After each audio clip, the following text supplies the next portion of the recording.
becoming the CEO of your life. You must act self-employed from now on, moving from employee to entrepreneur. Just as companies must dissolve their boundaries and erase their hierarchies, so must you, the individual, reinvent yourself to meet the knowledge era's changing demands. What this means is that you're the CEO of your daily life from now on. Each of us is given the opportunity to lead a good or a bad life. It takes just as much effort to lead an unrewarding life as it does a highly rewarding life. It all depends on our choices.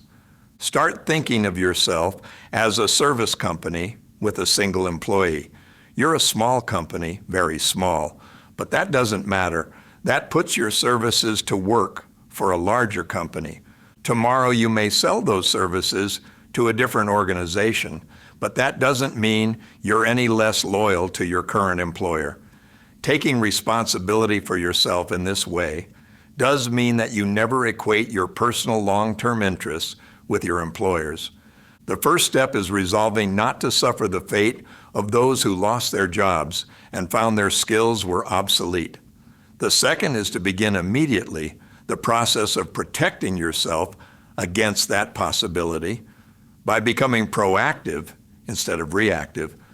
Ask yourself how vulnerable you are and what you can do about it. What trends must I watch? What information must I gain? What knowledge do I lack? Again, think of yourself as a company for this purpose, a research and development company, and establish your own strategic planning department. Set up a training department in your mind and make sure your top employee, you, is updating his or her skills. Start your own pension plan, knowing that you are responsible for your own Social Security. Entrusting the federal government with your retirement income and security is like hiring a compulsive gambler as your accountant. A sign of wisdom and maturity is when you come to terms with the realization that your decisions cause your rewards and consequences. You are responsible for your life, and your ultimate success depends on the choices you make. You will either be a victor over change or a victim of change. As Lee Iacocca reminded us in his final TV commercial, upon retiring some years ago from his role as CEO of Chrysler Corporation, during its remarkable turnaround, you lead, follow, or get out of the way. His cliche has a deep fundamental meaning for each of us. The happiest, most successful individuals throughout history have been those who have assumed the responsibility for the outcome of their lives. They are proactive instead of reactive. They make things happen rather than let things happen to them. They live by choice, not by chance.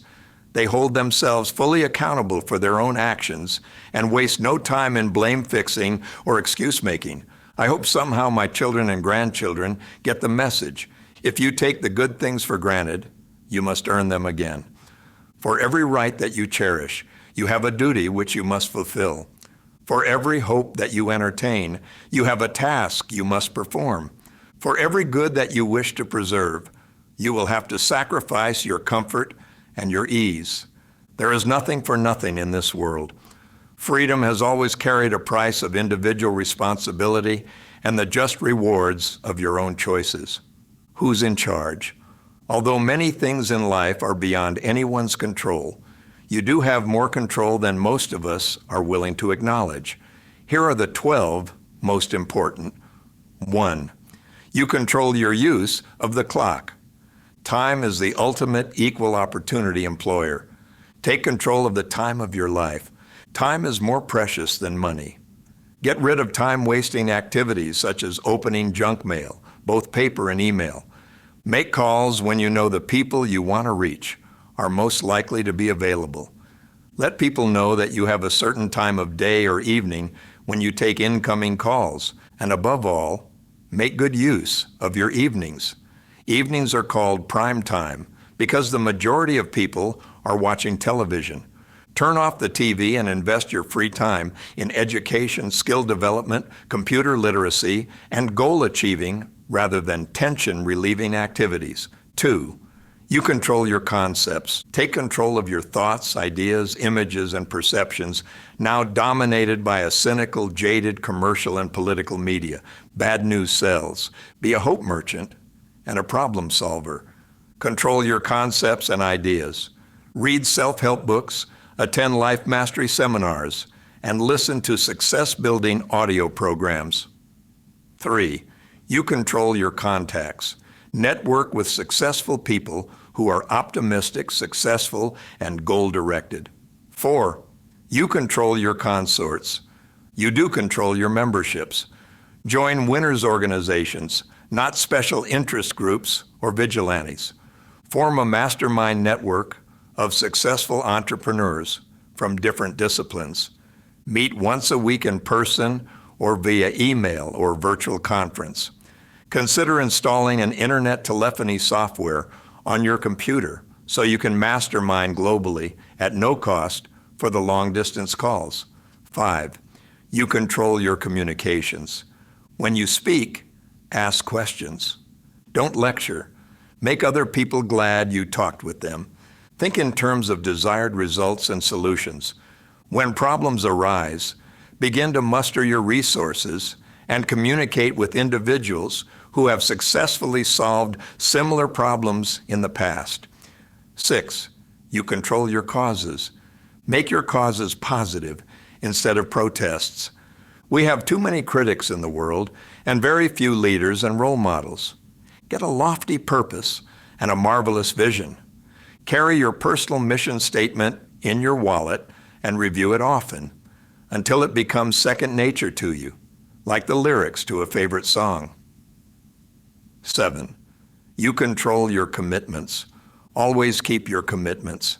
Be someone who is reliable, trustworthy, and solid as gold in delivering on your promises. Being trustworthy is one of the most sought-after qualities in today's global arena. 8. You control your confidence. No one can rob you of your self-esteem. Talk yourself up. And when people put you down, treat it as an opinion you may or may not consider. Consider only constructive criticism of your performance, not of your personhood. Make a list of your blessings, accomplishments, and goals. I call these the riches I carry in my bag. B is for blessings, things I take for granted, such as family, friends, health, and freedom. A is for accomplishments.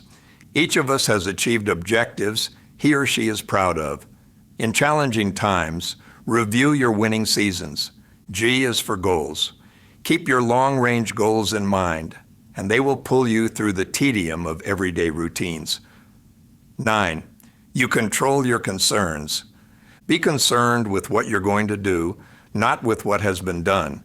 Although you've been reminded of this many times, remember, the past is a canceled check. The future is a promissory note. The present is liquid cash. Concern yourself with current decisions. 10. You control your consideration. Go out of your way to look up to those beneath you. The mark of authentic, ultimate success is in your ability to be gracious. Wealth is like manure. It does no good until you spread it around. The same is true with knowledge and experience. Knowledge and experience signify nothing unless they are shared with people eager to learn or who need to change. 11. You control your conscience. God keeps books on all of us. When you look in the mirror, you must see someone you respect, or you should cloak the mirrors or remove them. Society is thirsting for moral courage and spiritual strength. To be a worthy role model is one of the greatest virtues. 12. You control your choices. What goes around comes around. Life is an unfailing boomerang.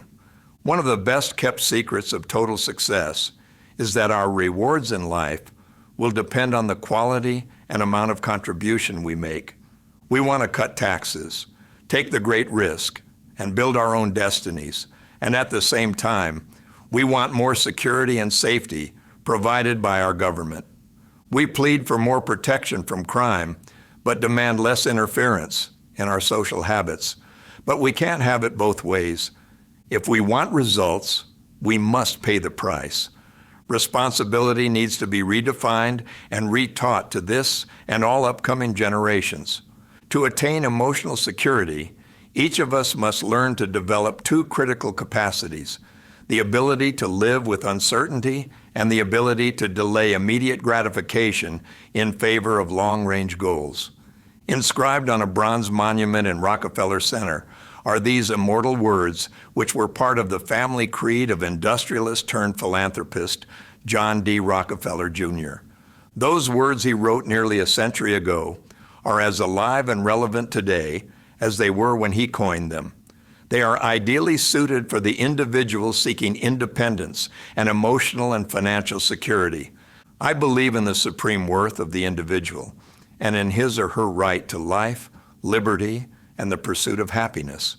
I believe that every right implies a responsibility, every opportunity an obligation, every possession a duty. I believe that the law was made for people and not people for the law, that government is the servant of the people and not their master.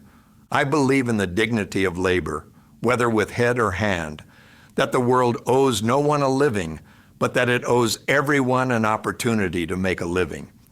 I believe that thrift is essential to well-ordered living, and that economy is a prime requisite of a sound financial structure, whether in government, business, or personal affairs.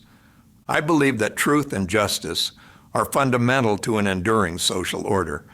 I believe in the sacredness of a promise, that a person's word should be as good as his or her bond, that character, not wealth or power or position, is of supreme worth. I believe that rendering useful service is the common duty of humankind, and that only in the purifying fire of sacrifice is the dross of selfishness consumed, and the greatness of the human soul set free. I believe that the individual's highest fulfillment, greatest happiness, and widest usefulness are to be found in living in harmony with nature and other human beings. I believe that love is the greatest thing in the world, and that it alone can overcome hate, that right can and will triumph over might. We aren't necessarily going to be the next Rockefeller, Bill Gates, Oprah Winfrey, or the CEO of a Fortune 500 company. But each of us is the CEO of our daily lives, given the choice of how to contribute our God-given talents and efforts to make society better for having us put our footprints on the sands of time.